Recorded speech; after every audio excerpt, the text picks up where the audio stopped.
N7 Day 2024 was disappointing, and it's looking dark, but there is still hope. Let me explain these statements. I stand by them. N7 Day is not something I used to pay much attention to leading up to each year's N7 Day, honestly. I think the reason is because usually BioWare would drop something so juicy that it would breach the algorithm and life's general noise and find its way to me.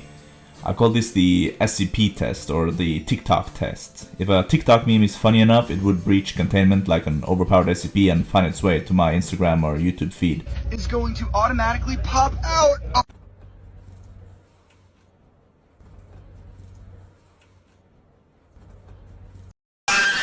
Likewise, a sufficiently juicy N7 Day nugget would always find a way to plop down on my feed. But last year, nothing.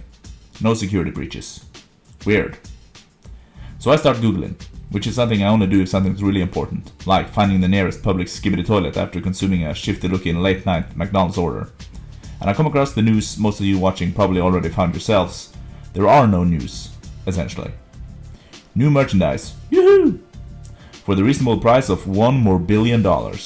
This coat looks kinda dope, not gonna lie, but I personally don't want to buy that, not knowing whether or not the game that it represents is actually good, because then I'll look like the dope. This Mass Effect 4 merchandise, cool as it all may be, is not really what I look forward to with N7 Days. I want to hear news about the next game, the game itself. The last N7 Days we got interesting and intriguing news about the next game, ranging from teaser trailers, interactive ARGs, concept art, statements, etc. Any one of these kinds of things, even alone, would be better than what we got in 2024. Last year they decided to stay quiet in order to boost Dragon Age sales, they said. How does that work? It's not like people forget about Dragon Age just because they tell us a little bit more about the next Mass Effect. And with the negative feedback from a lot of users on the Dragon Age game in question, you would think that BioWare would be clever in giving us some good news about some of their projects, which in turn could fuel faith in repairing at least fixable flaws in Dragon Age. Perhaps that is part of this quietness decision, that someone in BioWare on the inside saw that Dragon Age would gather a lot of controversy, so they didn't want any Mass Effect 4 news to be tainted by association. Problem with that is that we're speculating nonetheless, and now without any proof of any good news on the next Mass Effect, our thoughts are forced to wander to dangerous territories, like thinking that, oh man, is Mass Effect 4 also going to be controversial? Like in a bad way? Like why can't we just get a good and satisfying Mass Effect game? It's actually been a long time since Mass Effect hasn't been controversial. Reminiscing back to Mass Effect 3 ending and the Andromeda game, both controversial for different reasons. I can't remember any similar controversy around Mass Effect 1 or Mass Effect 2. I think it was ultimately a dumb decision to stay radio silent on N7 Day 2024. There are good things to give hope for Mass Effect 4, like return of some experienced personnel, the teasers so far, the trailers, etc. have been looking good. But we're also very cautious, and we've been burned from previous experiences, some burned as lately as Veilguard. Though I personally haven't played that game yet, so I won't comment on it too much. And since we all are so burned, it will be more comforting to get some information, especially on the most important Mass Effect day of the year.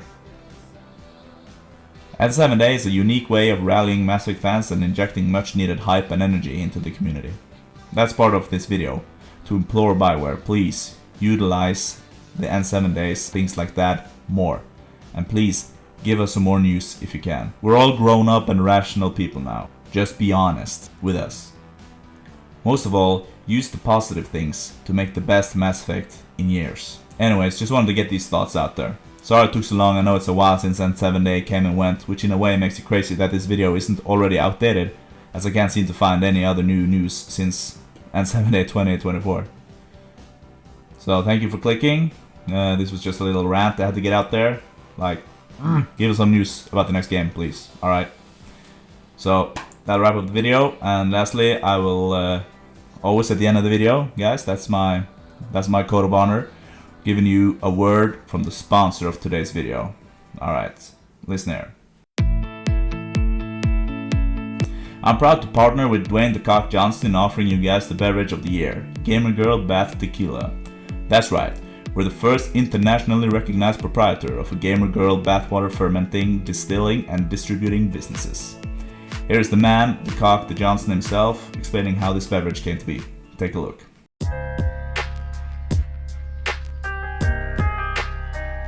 So the process is really fascinating, considering that Gamer Girl Bath Tequila is the tequila of the Gooners.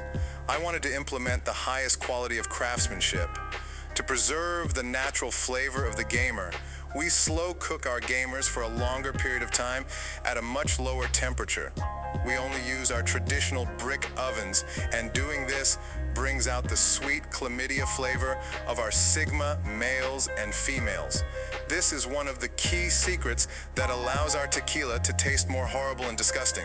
So these small, gorgeous copper pots, bath time streaming rooms were custom made, built with one hand with a hammer, very long detailed process. They're used for ultra premium, very expensive streaming and donations from gooning simps. The simps give our tequila, again, a much more repulsing taste, conceptually and actually. And it's a seemingly minuscule detail that really brings out this incredible taste.